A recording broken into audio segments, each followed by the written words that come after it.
Hello, this is Read Through the Bible in a Year with Ruth Long. We'll be reading one chapter in the New Testament, one chapter in the poetic books, and one chapter in Psalms. Let's start with Matthew chapter 1. I hope you're having a great day.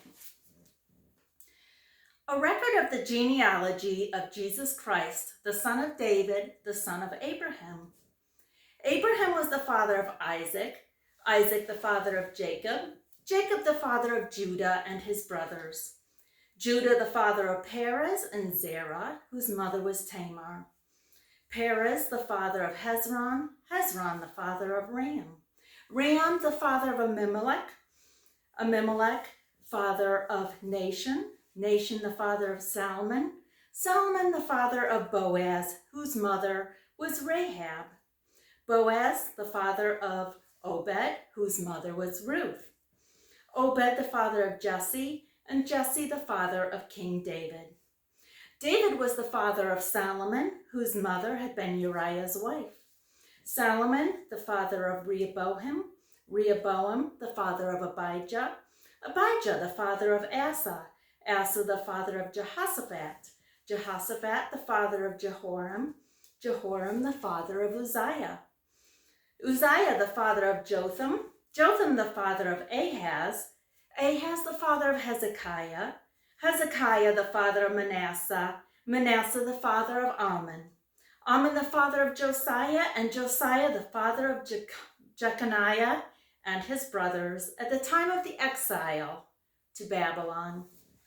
After the exile to Babylon, Jeconiah was the father of Shealtiel, Shealtiel the father of Zerubbabel, Zerubbabel the father of Abiud, Abiud the father of Eliakim, Eliakim the father of Azor, Azor the father of Zadok, Zadok the father of Achim, Achim the father of Eliud, Eliud the father of Eleazar, Eleazar the father of Mattan, Mattan the father of Jacob, and Jacob the father of Joseph, the husband of Mary, of whom was born Jesus, who is called Christ. Thus there were 14 generations in all from Abraham to David, 14 from David to the exile to Babylon, and 14 from the exile to the Christ. This is how the birth of Jesus Christ came about.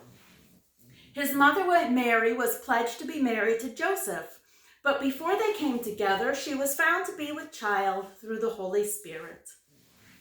Because Joseph, her husband, was a righteous man and did not want to expose her to public disgrace, he had in mind to divorce her quietly. But after he had considered this, an angel of the Lord appeared to him in a dream and said, "Joseph, son of David, do not be afraid to take Mary home as your wife, because what is conceived in her is from the Holy Spirit. She will give birth to a son, and you will give him the name Jesus, because he will save his people from their sins." All this took place to fulfill what the Lord had said through the prophet. "The virgin will be with child and will give birth to a son, and they will call him Emmanuel," which means God with us. When Joseph woke up, he did what the angel of the Lord had commanded him and took Mary home as his wife. But he had no union with her until she gave birth to a son, and they gave him the name Jesus. Next, I'll be reading from Psalm chapter 1. You'll have to excuse my drink, otherwise my voice goes bad. Psalm chapter 1. Blessed is the man who does not walk in the counsel of the wicked, or stand in the way of sinners, or sit in the seat of mockers. But his delight is in the law of the Lord, and on his law he meditates day and night. He is like a tree planted by streams of water, which yield its fruit in season, and whose leaf does not wither. Whatever he does prospers. Not so the wicked, they are like chaff that the wind blows away. Therefore the wicked will not stand in the judgment, nor sinners in the assembly of the righteous. For the Lord watches over the way of the righteous, but the way of the wicked will perish. And last of all, Genesis chapter 1.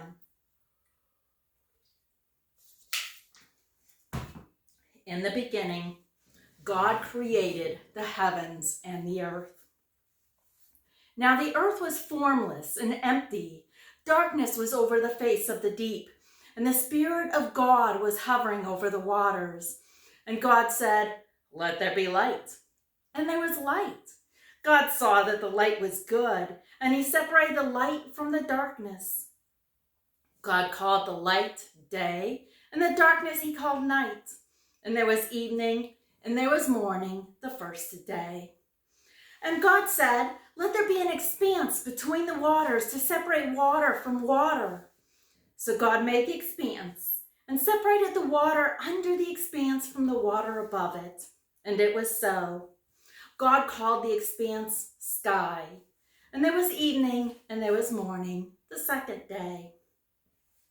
And God said, "Let the water under the sky be gathered to one place, and let dry ground appear." And it was so. God called the dry ground land, and the gathered waters he called seas. And God saw that it was good. Then God said, "Let the land produce vegetation, seed-bearing plants and trees on the land that bear fruit with seed in it, according to their various kinds." And it was so. The land produced vegetation, plants bearing seed according to their kinds, and trees bearing fruit with seed in it according to their kinds. And God saw that it was good. And there was evening, and there was morning, the third day.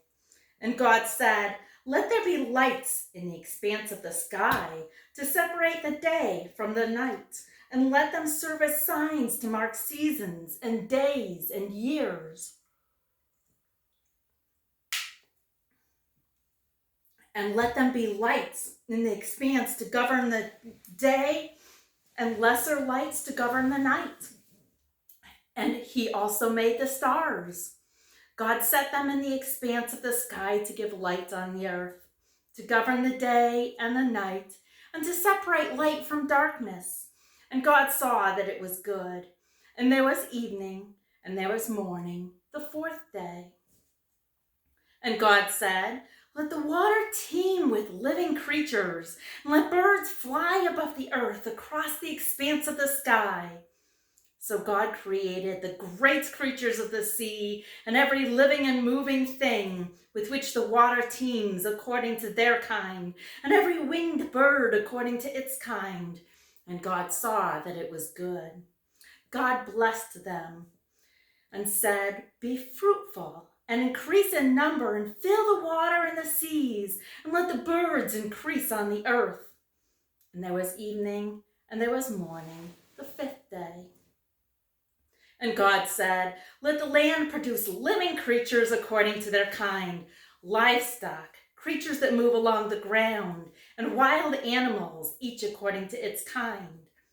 And it was so.